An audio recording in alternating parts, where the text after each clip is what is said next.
Everyone, welcome to Pirates Parley episode 10. I'm your host, Steve, um, also known as Happy Pirate on X.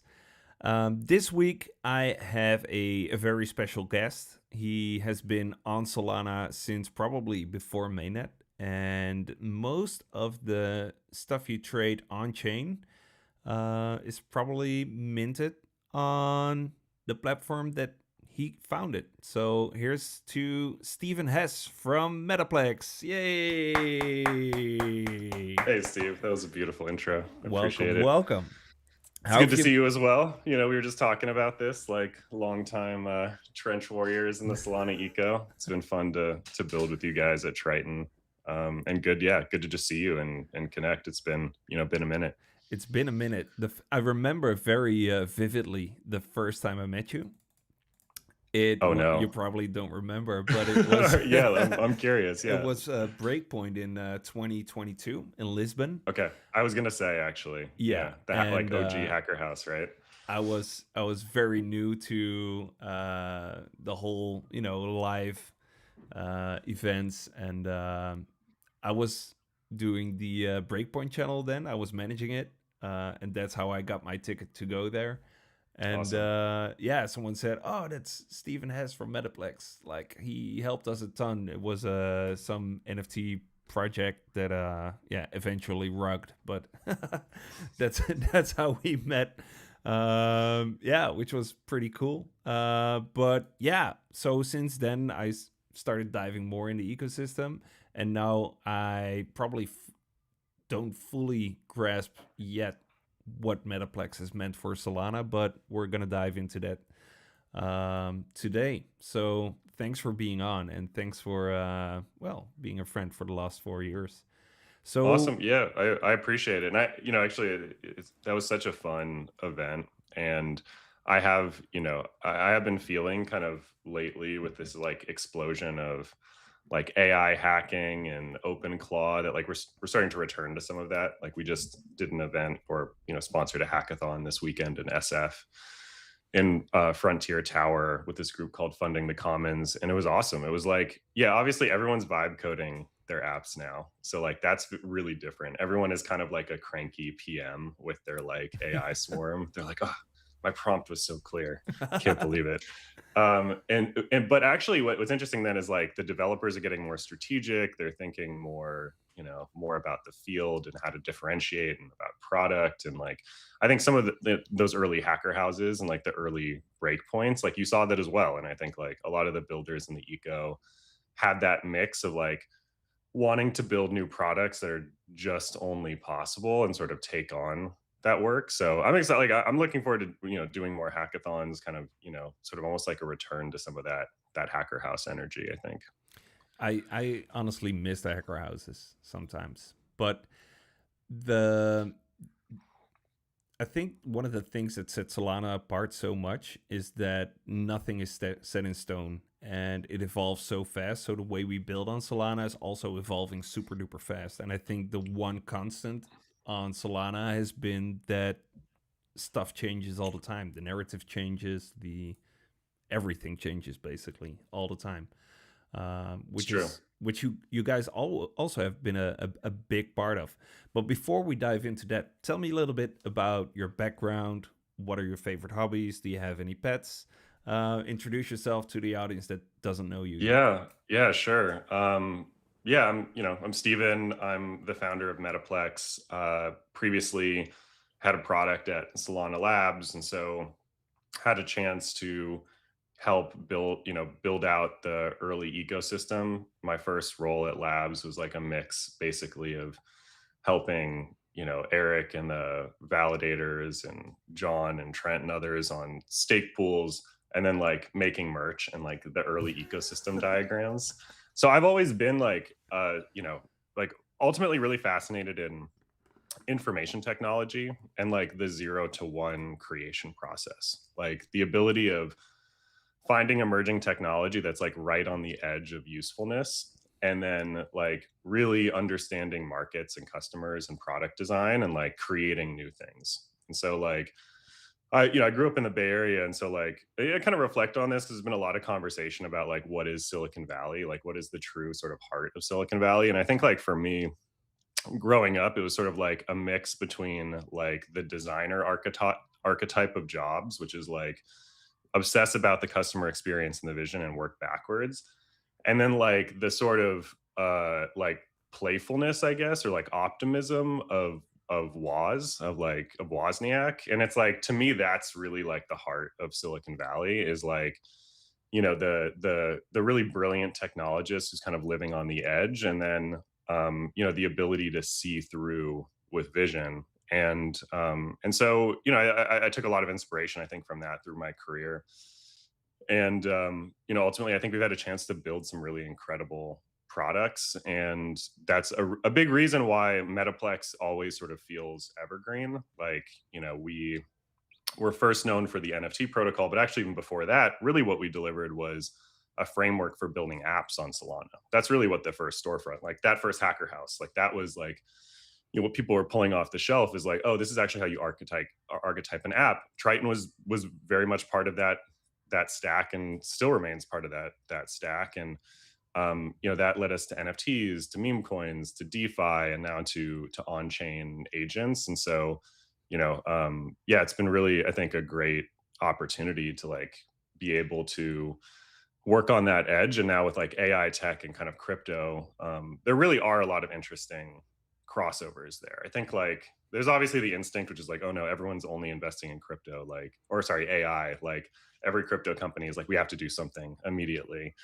But fundamentally, like there really are a number of these areas that I think are going to be like permanent parts of this new AI stack. And like crypto absolutely is like the best financial rails and payment system and sort of commercial rails for for agents and like these sort of fully autonomous businesses that are emerging. Yeah, I don't think my AI agent is gonna live long enough to open a bank account, get a identification. I would not give my AI access to my credit card, so it only makes sense for the AI to exchange in cryptocurrency. If yeah, I Yeah. wholeheartedly agree. I mean, agents are really fundamental about this, right? Like it's kind of interesting. We've gone from this like attention era, and I sort of have this like sort of pet thesis that like AI actually is going to return us to a very like, is your product better than this other product era. At least it's going to be a combination of those two. Like in your docs, you almost have to make the logical case very succinctly, because that's how your truth gets like represented in the transformer matrix, right? Yeah. Effectively. And so, it's interesting. I do think that actually may be healthy for business, which is like AIs are going to take a very rational approach to this. They're going to look at the payments costs of using an A to A stablecoin payment, and they're going to look at everything that you just described, and they're just going to be like, okay, this just doesn't make sense. Well, I read somewhere online, probably not true, but that 76% of AI are agreeing that Bitcoin is the truest form of currency, and that blockchain technology, it's like 90% agrees that this should be the way that we transact in the future. Yeah, it makes sense. I mean, it'll be really interesting again, right? Like what is truth now? It's like it's the weights of these models, and I do think that like you would hope that a sort of rationality would emerge from it, but there's also now this like game of like, you know, like it's you're like people trying to basically manipulate again these networks, like these models. So I agree with that fundamentally, and I do think like these models are sort of showing that window. If you think about it, what they're really good is at prediction. And so, yeah, I don't know. I haven't been in a conversation where it's like a survey of AI agents, but it makes sense, honestly. You ask four or Yeah. five of the models, let them confer and debate it out. Like that's probably as good as anything nowadays. There's a Dutch builder, or there's a builder in the Netherlands. He's building a protocol called Authensis, and it has something to do with what you mentioned, like the truth of an AI. It actually allows you to put your money where your mouth is in terms of truth on chain. So yeah, maybe there is a solution to against manipulation of information sourcing for AI agents as well. Exciting times that are being built. So yeah, if you're watching, go check them out. Authensis, non-paid ad. Very cool. Yeah. So tell me about Metaplex, because you started at Solana Labs and then you stopped at Solana Labs to start Metaplex. How did that go, and what prompted you to, or what prompted Solana to separate whatever you're building or have built with from them?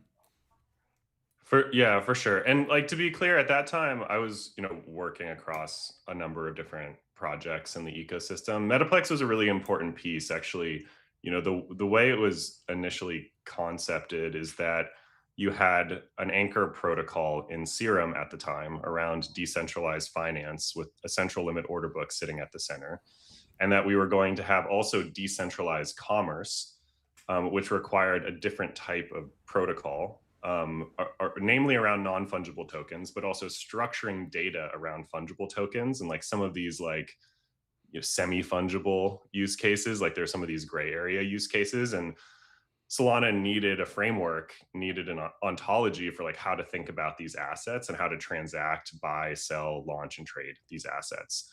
And so, ultimately Metaplex was designed then as like an information schema or a data model, effectively, for thinking about digital assets, and then providing the infrastructure for people to then launch tokens and launch NFTs. And of course, like the storefront was the first release, but then the Candy Machine program and the generative NFT collections is what, like, everything went crazy at that point.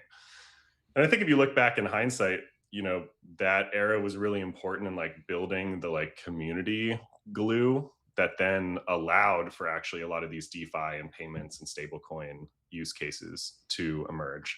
But fundamentally, like not much has changed from that original sort of ethos. It's, we're here to help builders and founders and creators launch tokens, create NFTs, buy, sell, and use them in interesting ways on Solana. Our capabilities have expanded. So there's a web app now where you can access many of the core functions of the protocol, much better developer tools, with SDKs across different languages, CLIs. We have now the Metaplex agent kit, which I think the announcement is going out for maybe now or shortly, but available on our docs, where you can now build on-chain agents that have identities that allow for these agent-to-agent commerce use cases to merge, but also directly tie into tokenization. So the on-chain agent wallet can directly launch its token through the Genesis protocol, use that for capital formation and community building and incentive alignment, all the amazing things that tokens are great at.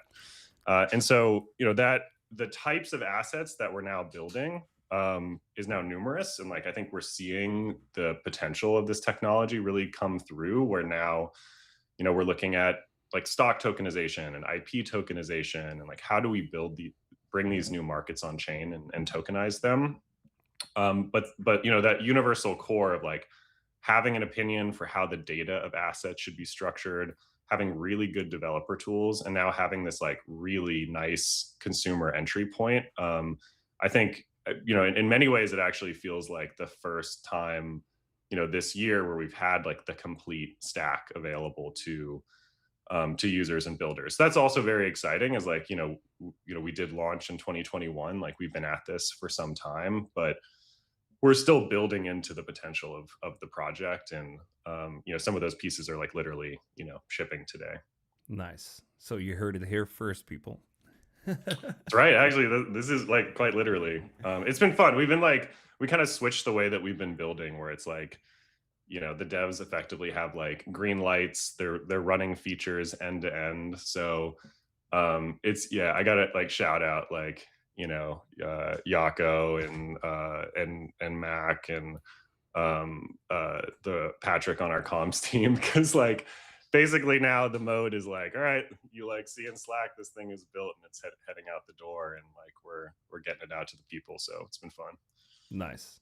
So, who are your products for? Because you guys are, the when you guys started, the the products were mainly for blockchain developers who needed to mint NFTs or mint a token or add data to tokens. But I feel like you have broadened your user base basically into more retail users basically. Who who should be able to find you and where and what, everyone looking, what you already touched up on this, but how do I put it? What can we use Metaplex for? Like, is it an all-in-one solution for deploying anything on chain, or is it even broader than that? So you can go to metaplex.com. You can fair launch a token on chain. Anyone can do that. If it's a meme coin or it's a project or a protocol or a creator coin, we then have developer tools that let you do anything that you want with those assets. So build experiences and products that leverage those assets. And we do provide a UI for people to then view the assets that are created and trade those assets. And so that's fundamentally what we provide. It's interesting. Like, I actually don't kind of sort of have that view, though I understand how it's appeared that way over the years. Like, I actually think we started as a very creator-centered product and project, but found our product market fit in building developer tools for people to then serve that market. And so in many ways, like that's I think what's informed a lot of why our dev tools are good, is because they've really come from like that point of view, which is like, what do the founders and creators actually need? And this is actually a good, sort of an interesting conversation, because this is like being talked about on X right now, about like the role of platforms and like what you do as a platform. And like my sort of general view on this is that, like, if you're worried about a platform, like identifying the core use cases of its platform and like building more vertically to provide services to the users of that platform, then like you're probably building on a good platform. Like, I sort of generally take the view that that is the evolution of technology and business, and like it should just be sort of like understood almost like amongst adults and professionals that this is how it works. But I also take the view that it's not, business and collaboration is never total warfare. Like, if someone is like building a feature that's competitive in one area, but you can be collaborative in other areas, that's totally fine. And like we see that happening in like the biggest hyperscalers right now. Like Nvidia is like launching a self-driving car company while being like the main provider of chips to Tesla. And Jensen talks very fondly of Elon and the amazing work that he's doing while building his own like electric car network. And so like I sort of take the view that like there may be situations where people feel that we are sort of building into the application layer, and like all I can do is just sort of be honest to the developers that we're working with about like where we're pointed at any given time and what our mission is, what our values are. And like that to me is the form of sort of like professional transparency. And when it gets awkward is when you're sort of being like, hey, actually we're going this way, but then we're going this way. And like that to me is like, okay, that's fair, right? That's like misdirection. But I think, being honest that you're going to continue to evolve your platform and make it better for, the core customer and kind of who you're building towards, like that to me is business and collaboration. It's the creative process. And like, we're all kind of better just sort of being honest about that, in sort of my view. Yeah. If the issue becomes that you're stepping into someone else's market, they just need to build better, I think, in order to stay on top, right? It's an open market. And try. Yeah, I mean, it sounds brutal. Like, I don't know. I sound kind of like sort of like old man unk, but it's true. It's sort of like that's it. Like that's being in startups too. Like you shouldn't have any disillusions about what you're getting into. No. Like it's competitive for sure. Yeah, and well, there's also different ways to treat your competitors. But yeah, if you treat your competitors fairly, then yeah, it's an open market, and anyone is entitled to, getting users to by providing the best customer experience, right? That's right. Yeah. And that's, I think, kind of the distinction is just like, if you're being sort of straightforward about like your vision, where you're headed, the customers you're serving, what's important to you, then yeah, like that's ultimately, I think, what's important. And then, you have to then build towards that as aggressively as possible. And like the first thing in mind has to be what's best for the product. Like this sort of goes back to the design thinking DNA. It's like the sort of ecosystem sort of web that sits around what you're doing is important, but at the end of the day you have to build the best product, and like no one should be ashamed about doing that. Yeah, I agree. I think that's also one of the driving forces of Solana's success. Happy birthday, by the way, Solana. Turned 6 yesterday. Yay. For sure. Yeah, Yeah. that's 100% it. And that, like, stems from that founding team, like, and like they're capitalists, like, no doubt. Yeah, And but it also that trickles. that reflects in what you see, It trickles throughout the entire ecosystem. Like everyone, well, most people on Solana are so aligned when it comes to these topics, I think. Mm-hmm. Yeah, absolutely. Yeah, it's like, shipping over philosophy. It's just sort of like that's been the culture, from very early on. And I think, it's like the working prototype over white paper vibe. And like that's, I think is a big, part of the like performance speed kind of culture as well. Yeah. So Solana has seen many ups and downs. So you've been there for the full ride. Were you at one point ever worried about the future of Solana, or were you always like, nah, we're gonna be fine. We're still doing the right things. Especially with 2022 in Yeah. mind, that was the exact break point that 2 days afterwards the FTX collapse happened. Yeah, I don't. So I genuinely, I was never worried about whether the ecosystem would survive. It was just sort of in what shape it would survive. And like, I definitely dealt with this within our own team, like even within like, our leadership team, to degrees of just like staring into the abyss of being like, is this over? You have an administration that is going like full court press, like this is Pirate Bay, we're going to regulate this out of existence.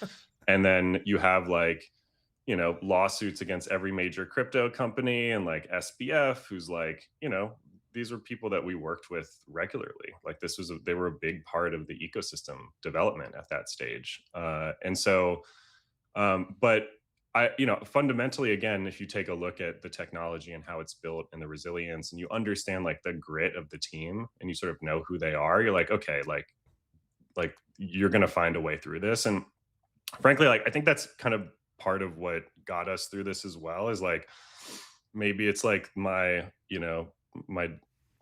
sort of like Mennonite like family history, but it's just really stubborn, like, and almost like, if I'm being honest, like to a prideful degree of being like, there's just only one way through here, and like it's gonna work, we're going to make it work. And so I think that helps, like, and like sometimes you can view that, like, I don't know, it's like, is that a good or a bad thing? But like that's honestly how I view the project at this point. It's like we're going to make it work one way or the other. And having been like a kid in Silicon Valley during like the .com blow up, I also sort of take this mentality, which is startups are largely about like, they're kind of fatalist, like things are going to happen in a certain way in terms of technology evolution with some slight permutation, and it's kind of about timing, execution, and then just like not getting shaken out. Like I think actually if you look at the .com companies, like all of those .com companies were probably the right idea, just like 10 years too early, and with like, cash flows that didn't make any sense, or like investments that didn't have ROI. And like if they had just like stuck it out, like probably could have been massive companies. And I think a lot of these ones like that we used to use too was like waiter.com, or I think about Fry's Electronics. I know that's kind of a random one, but like for people in the Bay Area, Fry's Electronics. And it was like every time I go to Fry's, like, why aren't they building eBay? Like, I don't understand this. They're like, this is like the cool tech hub e-commerce kind of company in the Valley, and they just like missed it. And so yeah, I think that was really like my mindset going through it, which was just almost just this has to work. And now it's about like dialing it in terms of like expenses and burn and revenues and like getting the equation right, making sure we have a ton of runway so that like no one's freaking out, doing less with more. And I've worked in small scale startups my entire career. So it's sort of like, okay, like gonna get back into, into the engine room a bit. And actually I think that's where I've really found, some rhythm is just like it's Neon and I basically like directly in the sprint process, team of 20 effectively,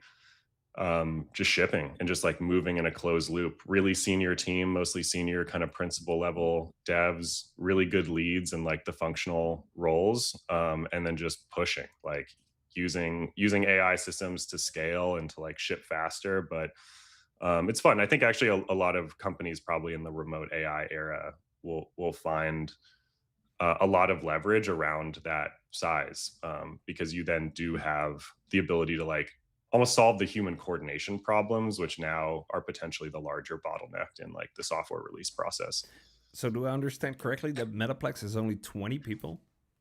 That's right. Actually, I think full time it's around 18, and then we have a handful of folks that are supporting cast.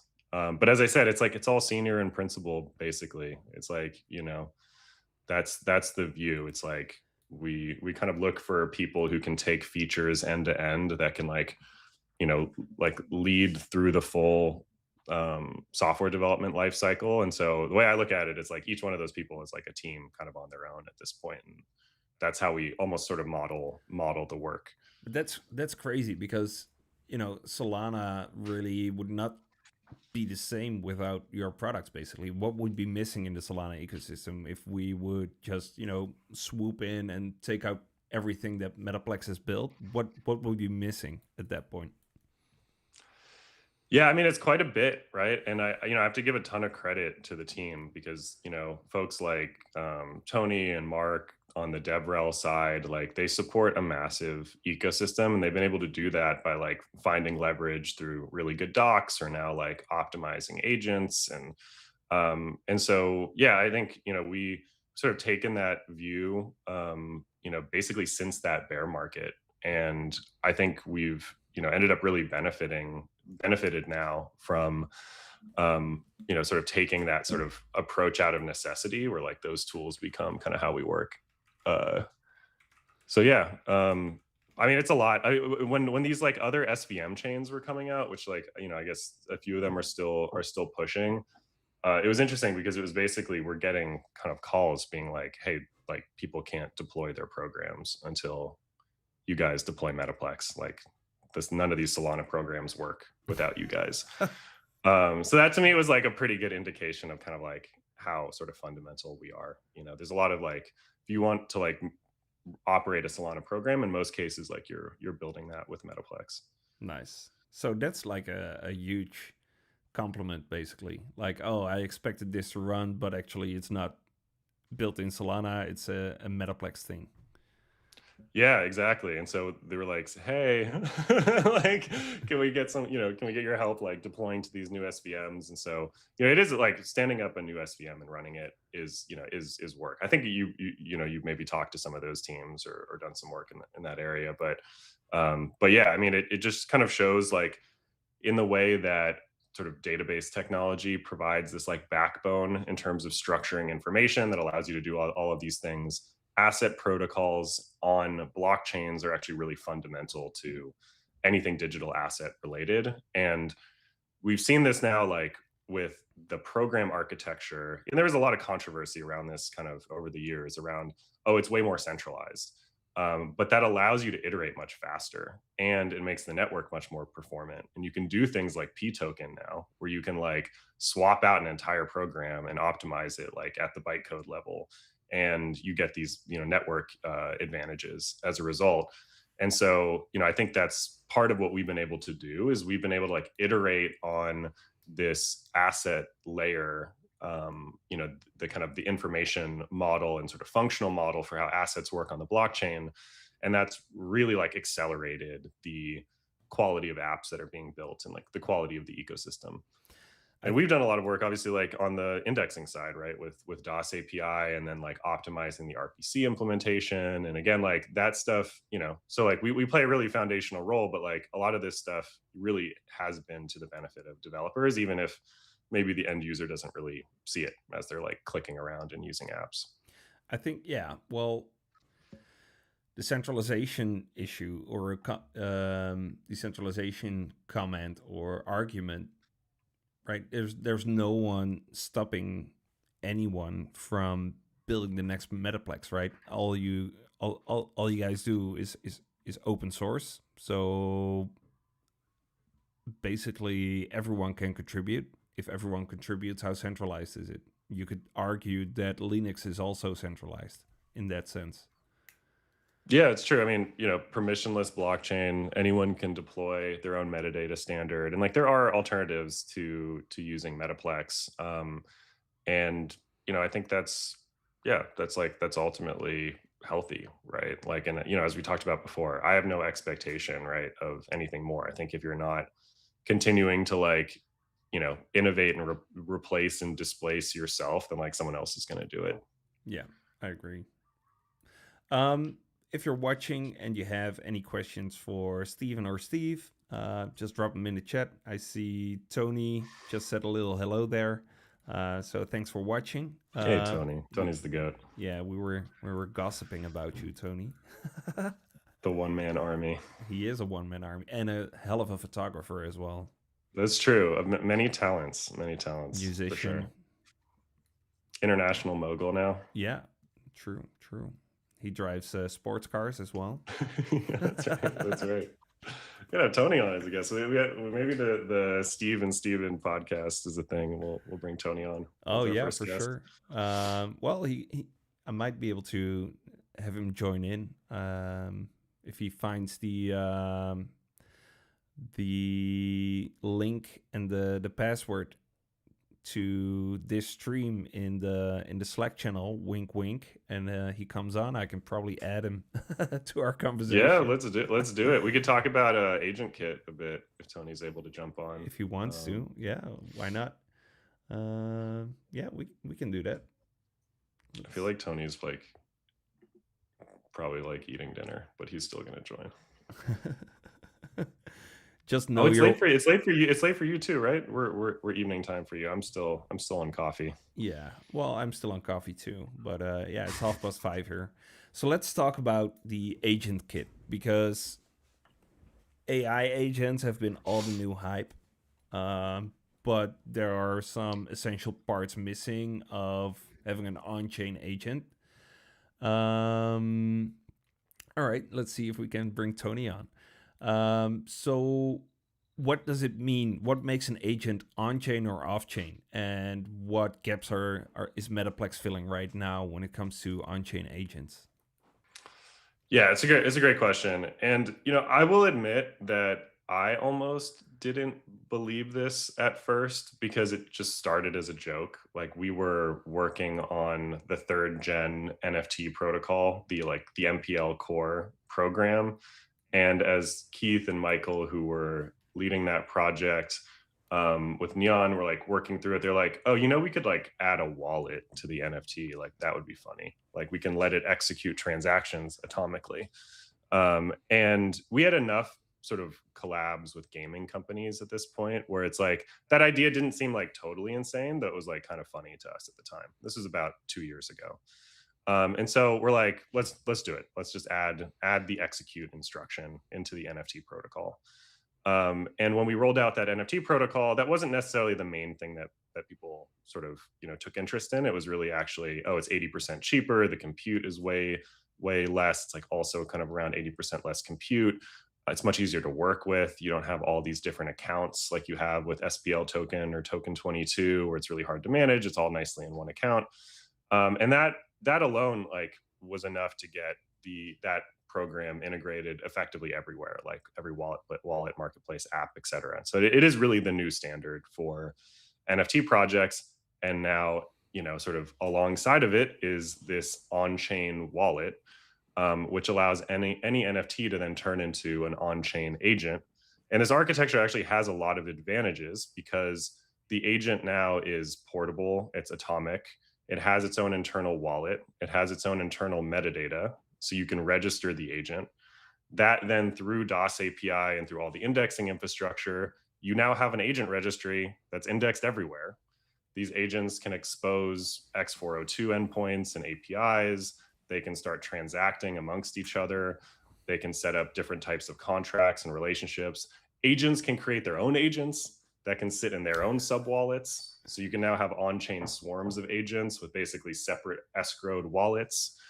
All of the smart wallet functionality of like, okay, agent is approved to do anything under $100, but if the transaction is larger than this, you need approval. You now have like a hook to do that. You have a framework to do that. And so, ultimately the vision is that we're entering into the era of, agentic commerce, where more of the way that assets are managed, the way that business is conducted, the way that trading and finance occurs is like fully autonomous, and that this architecture provides the best way of interfacing with this crypto economy. And so I think what we'll see is like a number of different types of agent runtimes. So people running OpenClaws on like centralized inference and compute, and then like hooking into like getting the agent on chain using the Metaplex agent kit, and then being able to access the on-chain economy. But I'm also really excited about like the push towards like more autonomous AI, like using decentralized clouds and decentralized inference with tokenization. Because where this connects with the work that we've been doing on Genesis is now through that agent wallet, the agent can launch a token. It can essentially finance whatever business or product or service it's delivering. And those agents can attack literally like any and every industry on Earth. But this is crazy. So, if I understand this correctly, I come from an era where you would have like, oh, we're gonna mint this new NFT and it's gonna go to the moon, 20 sol per, I don't know, skibbity boop up NFT. But right now you can have agentic AIs, which are basically also an address registered online, so you can basically mint a lot of these identities, basically, or mint NFTs and attach these identities to them, and then trade these agents, and these agents can operate independently as traders, as non-playable characters in video games. They can buy and sell stuff off of you. Is that what's possible with this? Yeah, that's exactly right. That's mental. Yeah, it's honestly it's fun. Like I'm excited because really, like, think about it. We're gonna be able to like push button, spin up an agent on chain, launch a token for it that funds its runtime, and then can go out and build like any product and service. Like literally everything is fair game as far as I'm concerned, especially if you can service that business through an API. If it's just like IO with a crypto payment, like it's game on. I think there is an interesting question, which is like, what is the agent? Where does the agent live? And the reality is like it's actually a combination of different things, where it's like you have the agent, what I call like the agent runtime, which is like the compute environment that's running like the OpenClaw. It's like effectively, a contained kind of compute environment where there's like some sort of cron happening where it's waking itself up and it's checking and it's doing stuff. Then there's external inference. I think they're probably in these compute environments, there'll be local inference. So open weight models that are just sort of running in that, whatever that container is. And then a bunch of like a marketplace of decentralized inference. So like one of the first set of agents that will likely create and sort of promote working with the ecosystem are inference agents, which will create a marketplace for more advanced forms of inference. And so you'll have like in the registry a bunch of agents that you can go to for like, I want to do like a deeper type of, analysis on this, or like I want to generate an image, or, whatever it is. And so you have this kind of like nucleus runtime and then this like web of inference. I think you'll have data agents as well. Triton agent would be pretty cool. Just throw that out there. And these agents can then like compose with running queries, throwing that into different inference environments. And so you're starting to then like compose the different building blocks that are needed to create useful agents. And once you can create useful agents, then you can actually like tokenize those agents, and those tokens will mean something. And so like internally, a big kind of sort of mantra for us has been like, well, first you have to like create useful agents. And then once you do that, like we then, hook in all of the like amazing capabilities of tokenization. And that's where like things really start to take off. This is crazy. And yeah, I agree. A Trident agent would be really interesting. So we recently rolled out meter billing, but also a prepayment plan where you just deposit, a one-time payment, and then you can just use that endpoint until it runs out. And the deposit stays valid for a year. So you can basically spin up an agent, give it, an X dollars amount worth of RPC calls, and just have it run independently. It's perfect. It's wild. Wow. So you guys have been building this for 2 years now? So the core program, it's been over 2 years. That was like a Mountain DAO special. Like we built some of our best kind of products at Mountain DAO. So I think it was a couple years plus now at this point. And then so the initial idea really started then. That's why we added the execute instruction, was actually kind of sort of foreseeing this. But I think it's really like OpenClaw sort of bringing this into the zeitgeist, like, and just the huge number of developers now where you can actually have a full runtime instead of it being like this kind of flat inference service. That to me is like a pretty meaningful piece of the puzzle. Because now you can imagine like an AI actually kind of running in a container. There's a really good quote from the Elon Dorkesh interview. I don't know if you've seen that one, where he talks about like fully autonomous corporations and how they'll ultimately outcompete hybrid companies, again, because of these coordination problems like that humans have generally. And like I think there's a time scale there for sure.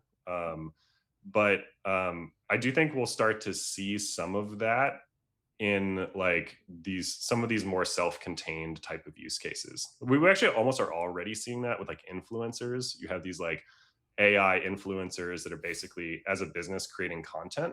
And like the spectacle of that is actually like a productive business, because you get paid, creator revenues on these platforms and whatnot. And so part of the research and kind of thinking we're doing now is like, what are the businesses, products, and services that are like more or less ready? Again, talking about that idea of like technology kind of being emergent, sort of unlocking different use cases. It's like, all right, well, what is that actually going to look like in this case? And starting to build out then kind of a plan of how we're going to support ecosystem development and like, agent builders effectively, like across these different areas. So could I say that you guys are looking beyond what is happening on Solana, and also more, outgrowing Solana and using Solana as a ways to achieve much greater goals? Or did I hear that incorrectly?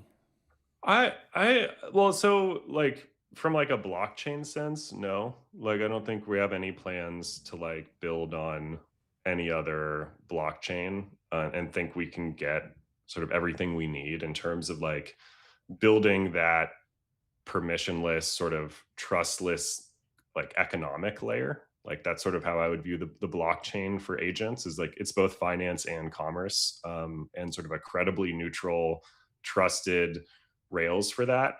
But like in the sense that now we're spending a lot more time working with like more general AI companies and agent frameworks, then like yes, in that sense, which is now, we're looking for ways of making sure that any of these agents can come on chain.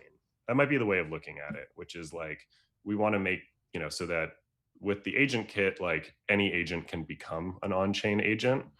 And then, through our own tools, like we'll start to build maybe more opinionated paths of like how to go end to end.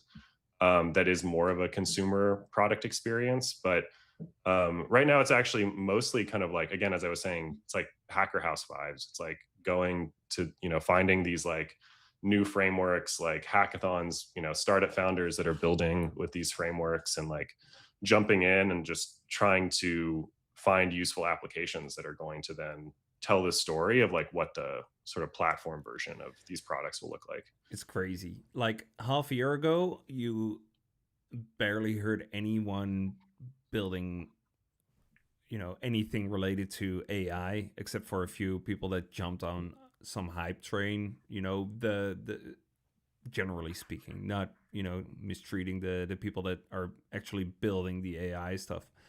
But in the last 4 or 5 conversations I had on this podcast, like everyone is so laser focused on we need to really pave the way and create guide rails for these agentic AIs. It's I'm having massive FOMO. I'm not gonna lie. I feel like I'm so far behind when I hear my guests speaking about AI. But yeah, we're also in a I weird think industry. you're selling yourself short, Steve. Well, we'll get a Triton. Tony's gonna get on here. We're gonna have a Triton agent online by the end of the stream. Man, And then we'll be off to the races. But it is true. Like, I think you know I remember when the iPhone came out, and like I was in college at the time, and it felt like this page turn where everyone was building iPhone apps all of a sudden. This is actually, like, I think bigger than that in terms of how much it feels like a channel change, because it's not just like the consumer apps. Like for iPhone, it was the consumer apps in the beginning, and like enterprises kind of got away with not needing an iPhone app for a while, mm, because like there just weren't that many out there. Um, Now it's like everything. It's like everything enterprise, everything consumer is agents, and agent integrations, and this like sort of collapsing of the software layer into these like hyperscaler agent apps, and then like autonomous products and services. And so I think it's a really exciting time for entrepreneurship, like in general, because like it is one of those like jump ball moments where you have this like dislocating technology, and a lot of pieces are kind of flying on the board. Um, and then, yeah, it'll be interesting past that. Like I think we'll see the robotics wave be kind of the next big wave to crash after that. for that one, And I'm waiting. I yeah, and like look, like these startup folks, I think we're going to see a lot more like hybrid software and robotics companies and stuff like that. And like that sort of differentiation will probably be needed when like code generation becomes like basically, free or trivial, at least in kind of basic forms. Wow, that's it's yeah. I'm a little bit blown away by how fast it's going and what you guys build and what it means. Like I'm still, it's really impactful, and it's gonna be well. I think it's gonna be impactful if we repeat this conversation 2 years from now. Um, what will the world look like then? I mean, in 22, we were talking about the bubblegum protocol crashing Solana several times. Or, DDoSing the RPC service or halting the chain Yeah, entirely. yeah. I Uh, think I think you mean Candy Machine, but yes, oh, I Candy remember Machine, yeah, that. I yeah. remember that well. Yeah, it was like all the bots, I think, trying to get at those candy machines. But yeah, look, it was the JPEGs that needed to like prove out the the foundation for all this stuff. So it's kind of funny in hindsight. Yeah, Had to happen this way. It had to happen this way. Like, I'm kind of worried about all these on-chain AI spinning up on-chain AI spinning up on-chain AIs, like the cascading effect of that, and what that's going to mean when we piss them off collectively. But yeah, we'll see what happens. FAFO. yeah, I mean, look, like it's gonna be kind of, I don't know. I kind of view it sort of similar to like with like a lot of environmental kind of theories, right? There's this sort of idea of like the rivet hypothesis, which is like if you move like one part of the ecosystem, the entire thing collapses. But reality is like things are actually much more resilient than that. And so like I think we are going to see a lot of like dislodging and dislocation. There'll be new security threats, but there'll be like new AI security defenses. Like, I do think it's going to be super weird, and like we are with in the singularity, we're like effectively past the horizon at this point. So like, who knows? But I do have a lot of faith that I think that like human society is really resilient, and like these things generally both the problem and solution kind of co-evolve together in that ecosystem. Hopefully. Well, that's what we have to. I mean, that's the work, right? Yeah, That's the that's work. true. That's true. So, where do you see Solana heading, and what's Metaplex's role going to be in that in the next, let's say, 12 months? We've got exciting new upgrades coming up on the Agave client, which is the Solana software, basically. What are you excited for? Where will we stand a year from now? I'm definitely excited by all the IBRL work that's being done. I think the P token upgrade, like Fibo is a genius. Like the work that has been done on Onza on that is really meaningful. For those that don't know, what is a P token? So P token is basically a new implementation of the SPL token program that dramatically improves both the sort of storage and compute efficiency of like basic token operations. And so, for a validator, that means like better yield because it's like less data and compute to ultimately validate the network. And because of like so much of the transactions being like things like USD Sol swaps, like you basically get this like massive compute efficiency. It's great for products like ours, like that are token issuers, because now minting with SPL token is going to be even cheaper and better for developers and founders. And ultimately that's the role that we see ourselves playing, is like onboarding great teams and founders, helping them launch tokens in the right way to create the right like conditions for capital formation and like avoid a lot of the trappings associated with that, and then to provide great tools for traders to discover upcoming projects and to trade tokens that were created with Metaplex. And the sort of intersecting theme there is then we expect a lot of this economy to be driven and intermediated by agents, and agents themselves to be on-chain economic actors that are tokenized and financed through tokenization. And so it's going to be kind of like the evolution of those like creation and trading tools sort of on the horizontal scale, and then introducing some of these new capabilities in terms of like agents and AI. So P token basically allows for even more scalability of an already increasingly scaling blockchain, basically. Absolutely. Yeah, absolutely. And yeah, again, kind of like speaks to that kind of continued push. It's interesting. The other proposals that I've been sort of tracking are like the state bloat one, which I assume you have been as well, as someone who's probably like carrying a lot of that state. And like some of these proposals of, effectively building compression natively into the SVM and the way like account space is managed. And so, it does provide sort of surface an interesting question about like things like compressed NFTs, which is like, do you need an additional compression layer if the L1 is actually doing that compression dynamically? But like what you do with the existing rent accounts and like how you approach, the a bit like for certain types of data where maybe you're reading it a lot, but you're not writing to it. Like if the way that data population works is based on writes instead of reads, that can get really hairy. That's actually potentially a pretty big mismatch. So, that proposal as well, I think is really interesting, and like something we're sort of curious if that will get maybe picked up in more earnestness kind of in the future. I think the immediate plan is just to cut the rent, right? I think that's probably the next one, or is that passed already? You might know. You might know this better than I do. I'm not sure. I haven't looked. I think that I believe, right, that's the kind of current proposal, or maybe it's passed already, which is just like basically reducing rent. And then the question is like, could you get more efficient by like building in dynamic compression like into the SVM directly? It's it moves so fast. It's crazy. If you don't make a full-time job out of keeping track of everything on Solana, then you blink twice and it's gone. Suddenly you have on-chain It's AIs. true.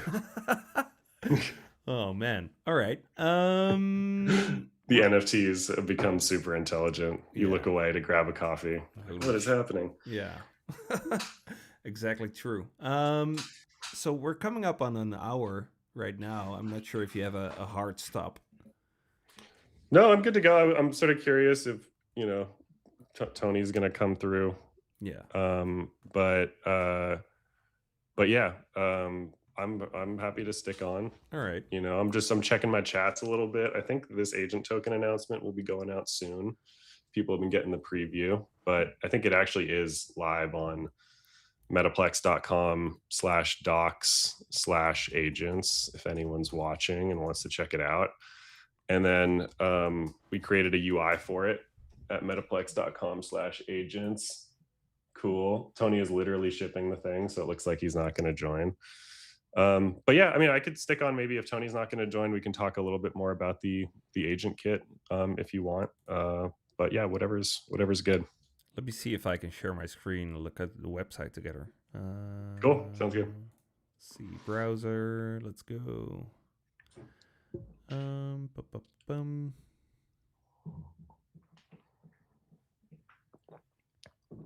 How would I do that? I need to share my screen.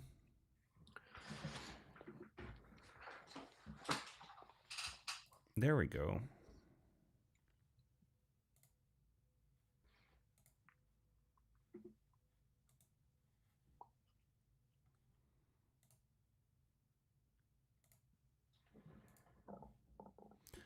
Let's see.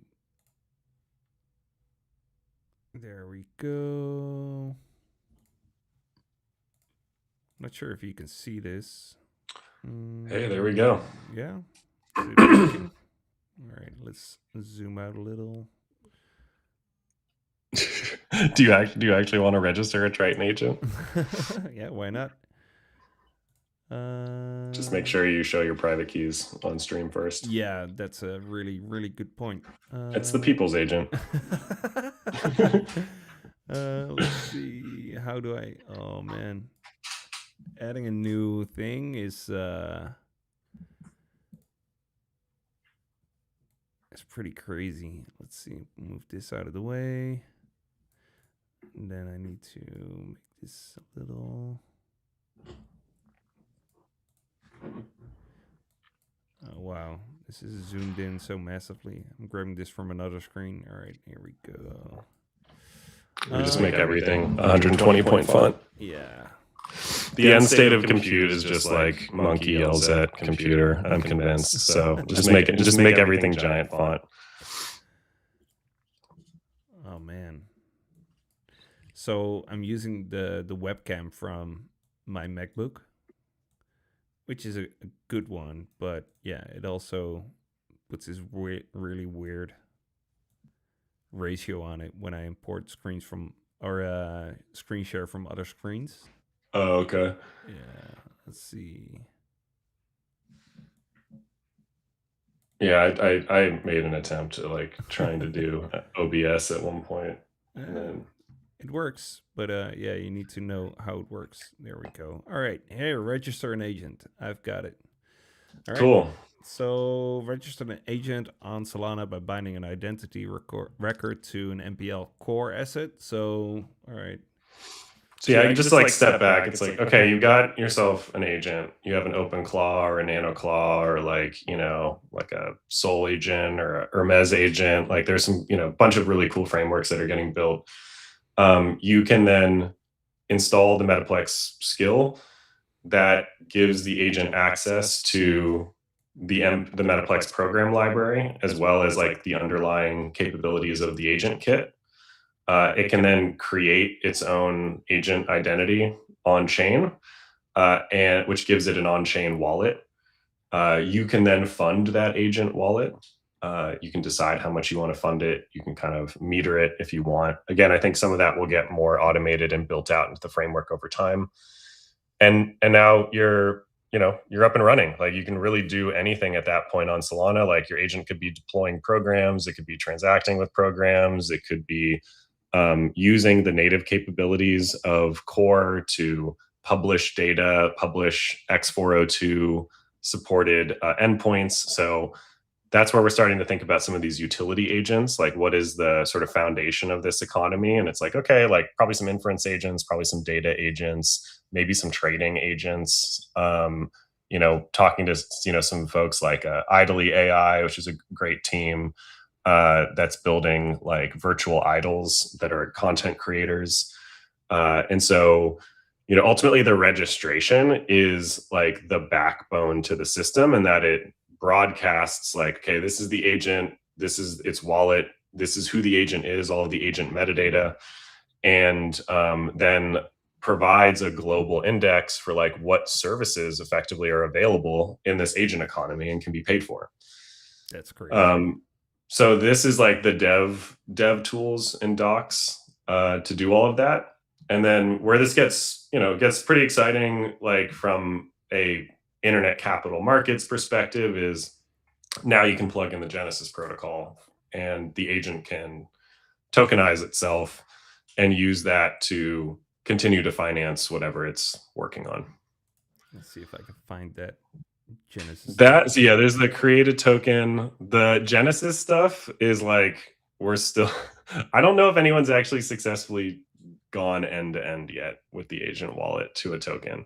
It's a little bit precarious. I think in DevNet the team has tested it, but like, you have one of your devs like launch a test token on mainnet, and then like all of a sudden, there's like there's like a million bots in their replies promoting the token. So it is kind of funny like testing some of this stuff. So a lot of DevNet you can actually see on the website now. So if you're not a dev and you just want to get started, you can actually just register an agent through the website now. So there's a new agents tab, and it'll take you through the flow of the registration. And then you can basically hand that to your agent's runtime, and it's off to the races basically. Crazy. All right, I posted the link for everyone who's watching in the chat. Not sure if it's probably not clickable, but yeah, you guys can type probably better than I do. But wow, this is really something. So Tony mentioned he can't come on. He's still shipping some. I think Keith. Unfortunately. Yeah, I think that's. Yeah, sorry not to talk over you, but yeah, I think I just saw that in the comments too. All good. I'll have Tony on another time. So yeah, because I do kind of have a stop in a few minutes. Yeah, for sure. What is something that you would give a starting developer on Solana who's someone who's interested in building something or anything on Solana? What advice would you give them? If anyone is watching this, finds it useful, what's the piece of advice that you would give them from a Solana OG standpoint? Yeah, like as an entrepreneur, I generally kind of give that sort of same core advice, which is like, find a problem that's meaningful to you. And if you're having a hard time finding a problem, find a group of people that are meaningful to you, like in the world, I don't know, culturally, kind of where your sort of emotional energy is pointed. Then find a problem that they have and start to build a thesis around what's missing and like how you can provide something new to the equation, and like be open and learn, like reach out and connect with people. They're going to be much more willing to connect and give you their time than you probably would imagine. And if they're not, then don't worry about it. Like, you just roll through to the next one. And the other thing I would say is like, use this opportunity with AI to like dream bigger and like ship crazier products. That to me is like the anti-doomer cure, is like, yeah, everything that we're doing today is going to get automated and none of the jobs are going to exist. but it also means like you now have no reason not to just like build towards the craziest vision possible. And so like, between picking those two paths, like that one's a lot more fun. And so, that would be my like my general advice to anyone thinking about startups at this point is like the cure to the like there's going to be no startups is like actually there's just going to be no boring startups. They're just going to be crazier. So just like be crazier. Maybe someone should build a game where the whole ecosystem is the playing field, and you've got to identify and interact with the NPCs, which are on-chain AIs, and achieve goals. Something like that. Something like GTAI. GTA book. You gotta register that right now. Someone's gonna make a token. Yeah, let's do it. Metaverse after all. Like it Yeah. makes sense to me. You kind of needed AI before metaverse, so like that's definitely in the realm of Hey, crazy. you're looking for this crazy sword. All right, where can I find it? Well, this AI has been hiding in, the portals program. Better jump in there and find it. It's Fight off, true. It's fight off true. the evil I don't know.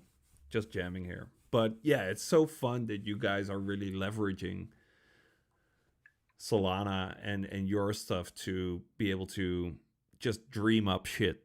It's it's crazy. Yeah, look, like this is decentralized compute. I think it's true, right? I understand the kind of energy of like blockchains are about finance. Let's like optimize like the big use case for blockchains, but like it is really decentralized compute. I do think that has a lot of really profound kind of implications for like what just information technology looks like. And that's both commerce and social media and messaging, and and gaming, I think, as well, in these like immersive environments. But a lot of that has been just difficult because of the tech stack. So again, like a lot like crypto has this kind of sort of habit of being like really early. It's almost like a vision machine where the tokens launch way before the thing is actually possible. But oftentimes that vision machine is pointing in the right direction. And again, it's like finding the right time scale for like when those products are ready, because it's like like just possible, or it's just sort of economically feasible to do it. So I think we're in for really exciting decade where we're basically going to speed run everything in 90s sci-fi, and every blockchain idea that's been cooked up. I think we're going to see much of that original vision come through, which is going to be really exciting. So do you mean like a blockchain decade, which is 2 weeks, or a decade, which is 10 Yeah, years? right. Who knows anymore? Actually, a real decade. I'll actually have the mechanical arm on. It won't be an emoji. Oh. Um, What's the story behind that emoji? Because you use the robotics arm always, right? yeah, that's true. Yeah, it's kind of like referred to as like the meta flex. I don't know. It's just become like our emoji, or kind of like team emoji. I think we all kind of probably played a little bit of the cyberpunk video game, and sort of again like it's that sort of 90s like sort of tech punk aesthetic. So Deus I don't know. Ex. It just became the emoji. It's been All that way right, for a while. that's cool. All right, thanks so much for being on. Like these past 70 minutes has flown by. I would love to have you on whenever you build, the next thing, or whenever, just to catch up. For sure. Are you guys? Well, you mentioned Mountain Dow. Are you guys gonna co-host, organize, sponsor any other hacker houses soon? Why don't you guys Yeah, build actually, your own hacker houses? yeah, it's funny. Like, I have this dream of building some hacker houses, especially in like, like, yeah, I mean, so like some of these places we've had a chance to visit recently, like Seoul or Tokyo, or like, I love the network state vision. I think for now though, it's going to be just like jumping on to support AI hackathons and like people that are building agents, like helping them implement Agent Kit, and like bring those agents on chain to Solana. So we'll be doing a lot of that. Like, and then we're thinking about how we can support builders virtually with Agent Kit. And so we have a general grants program. So I would encourage anyone who's building an agent to consider that, or to even to start, just drop into Discord and Tony and Mark are amazing in terms of just like being there to help people integrate the new products as they're coming out. And then, we'll look for other ways. Maybe it's a virtual hackathon. Maybe it's like an agent grants program. Like we're definitely, kind of thinking a lot about ways that we can help agent builders. So, doors always open for folks listening to this or otherwise. We're excited to like be kind of getting back to more of that hacker house energy, and like that sort of 0 to 1 energy is like, now it's very clear that like building agents is the new building apps, and and crypto is going to play a really important part of that. Thanks so much for being on and for your contributions to the Solana ecosystem. Of course, yeah, likewise. Thanks for having me on. And same here. Like Triton's been like such a like an anchor to everything that we've done, and Solana more broadly. So always a good time. It's great to see you and catch up as well. All right, see you in Miami. Accelerate. I think some of the team is going to be out for that, but I'll be at home at my keyboard. But y'all know where to find me. We'll be shipping some products. What's the keyboard? Oh, I'm actually like MacBook Pro native laptop keyboard. It is like wired into my brain, so like I can't do anything else. Like that's it. And I have like 2 vertical, 1 horizontal. That's the setup. All right. I'm one of those freaks that uses split keyboards, so I'm always You're like doing like a Dvorak. Like you're the guy in my CS pair programming class who still gives me nightmares. Yeah, okay, it's you. That's awesome. I blame Linus Kendall if you're watching. Okay, that's it.